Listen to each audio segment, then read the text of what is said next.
Hi there, I am Trisha Keel, founder of Tomorrow's Key, author of Feng Shui and Moon Magic, Living Heartwise, and Adventures in Energy. I'm here today to share my story. My father died about 100 days after I turned 8 years old. There was an open casket at his memorial service. When I was told the man in the box was my father, I disagreed. He didn't look like him, he didn't smell like him, and he certainly didn't feel like him. I learned that night that people will tell you things which aren't true. While it was true for them, it wasn't true for me. What I saw didn't align with what I felt. This was not denial. I knew that my father had died. It's just that what was in the box was not my father. There was no life in it. This is awareness of energy at an exceptional level, especially for someone so young. And I've been questioning everything I've been told ever since. I've been actively seeking knowledge since I could ask questions. I have been studying death, life, and everything in between for more than 50 years now. The physical realm is just as magical to me as the metaphysical realm. I live in both, as we all do, but I know the magic, and I feel it, while others usually just exist in the ordinary. I question everything. Whenever I learn something new, I do what I call margarita research. Let me explain. I live in Houston, Texas. When we have visitors here, they always want to go out for Tex-Mex and margaritas. It is my responsibility as a Southern hostess to go to the restaurants and check out the food and the drinks before I take my guests there. Because if we go to a new restaurant and the food isn't good or the drinks are below par, they will not speak kindly of me when they go home. This is, of course, to be expected because I wouldn't have done my homework. Living life is all about doing your margarita research. You got to see for yourself before you start sharing it with other people. There's no better way to learn. In spite of my relentless quest for learning, I still have struggles and life lessons to overcome. Hard ones sometimes, because I get into so many layers of duality in every situation. There's always what is and what isn't present. I have this persistent push within me to align the physical with the metaphysical, the seen with the unseen, what is and what isn't there. I have to live in the integrity between what you can see, the visible, what is there, and what you can't see, the invisible, what isn't there. I do what I say I'll do. I keep my promises, and I expect others to keep their word too. This is living in integrity. When others don't, it always surprises me because I expect the best out of everyone. Whether it is or isn't there, I can see and feel the best in them. Why can't they? This is a hard life lesson, especially when it's taught to you by those you love the most. I left teaching to start my own graphic design firm. I was quite successful at it. I purchased a home and filled it with love, laughter, beauty, and family. I trained as a feng shui consultant to make it even more beautiful and created a supportive environment for all of us. What I learned was that everything I created had meaning for me, but the meaning for the rest of my family was unique to their point of view. Although I intended the space to support us all, I came to understand that they got to choose how they felt about it and what it meant to them. And it wasn't the same for them as it was for me. I gave of myself to maintain the environment, but eventually my efforts drained me completely. Where tension goes, energy flows.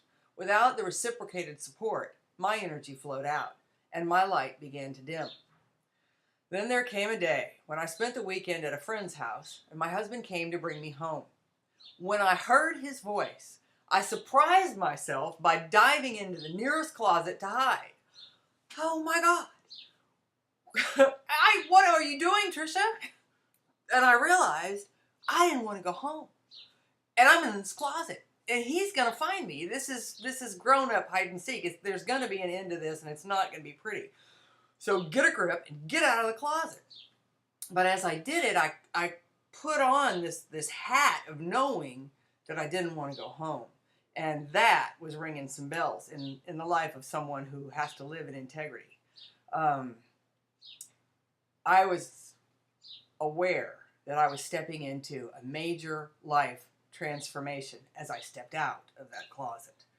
As we drove home that morning, I began to realize just how many changes I'd have to make to want to go home again.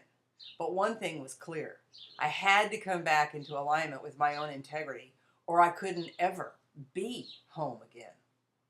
Over time, I shut down my graphic design business and moved exclusively toward full-time feng shui and energy work, writing, teaching, consulting. My husband and I separated, and I sold the house. Everything I had worked to achieve in the material world had to be released for me to be set free from the prison of my own making. I spent all my time, creativity, love, and money on that home and business. In the end, I had nothing except me and the memories and the lessons. And that, it turns out, was exactly what I needed. Just to make sure I had learned the lesson, I tried one more time to salvage my marriage. Things didn't work out well for either of us. Once again, I was out of balance with my own integrity because I slipped back into the old habit of putting others before me. As one of 6 kids, I had been taught to share and to help as needed, and then to take care of myself. I was rarely, never put first. That continued throughout my life until I ran headlong into the brick wall of my own human frailties. Yeah, I admit it, I'm human. As strong and capable as I am, I have limitations too. While it might be hard to understand, this is not easy for me to admit. To have to put into the words of my self-talk that I can't do something devastates me. I've always believed that if I wanted something badly enough and worked for it hard enough and never ever gave up, the only possible outcome was the realization of my goal.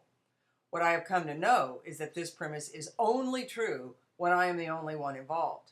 I cannot choose for others. My only recourse is to love them anyway. I am blessed with robust health. I just don't get sick. It's really nice. I took my daughter to the doctor once, and he complained that I hadn't seen him for myself in almost a decade.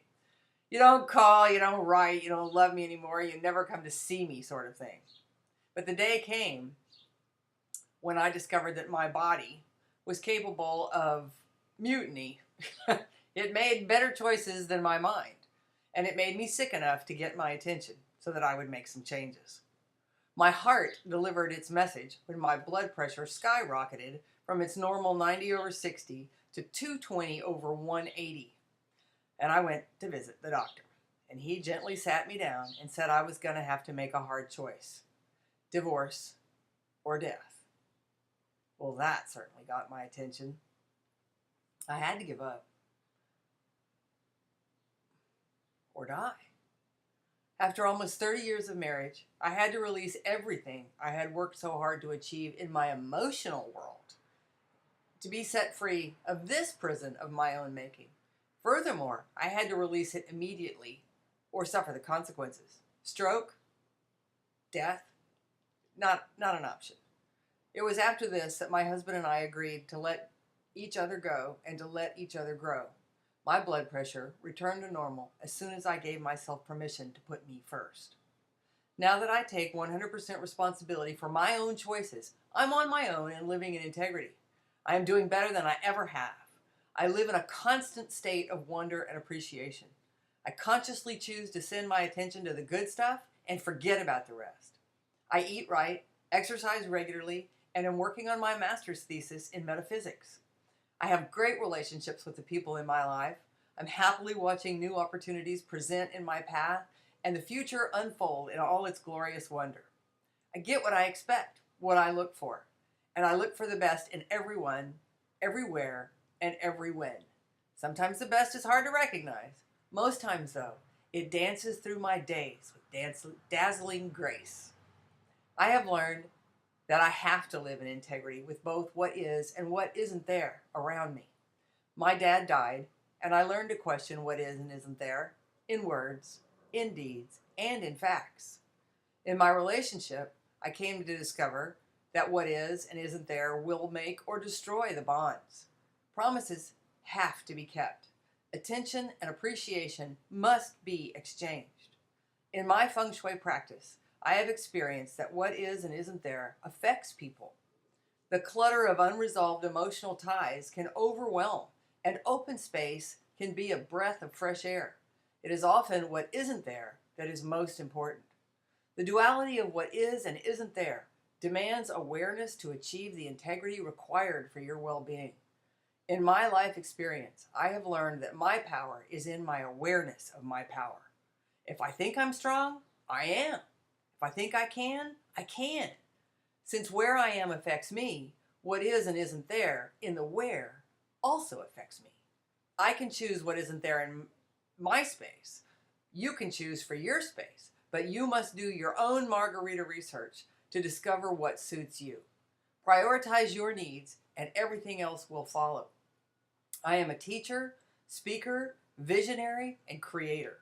I am the most highly respected, knowledgeable, published, and sought-after feng shui consultant in Texas. I am cursed and blessed with an exceptional level of awareness of what is and isn't there. This is my challenge and my gift. I use it to create exquisite beauty and delicious support in any environment, whether it's mine or yours. I work with subtle energies and all their nuances to bring harmony and joy to life. This is my passion and my privilege. It is my mission to encourage, enlighten, and empower you to live joyfully, honor your own integrity, and achieve your goals. If you are interested in learning more about having a feng shui consultation for your home or business, I invite you to give me your name and email address, and I'll send you 3 videos over the next few days to show you what a consultation is about, what you can expect, and what kinds of results my clients are experiencing. If you know anyone you feel would benefit from this information, I invite you to share it with them too. In the meantime, I thank you for your time and interest. I am Trisha Keel.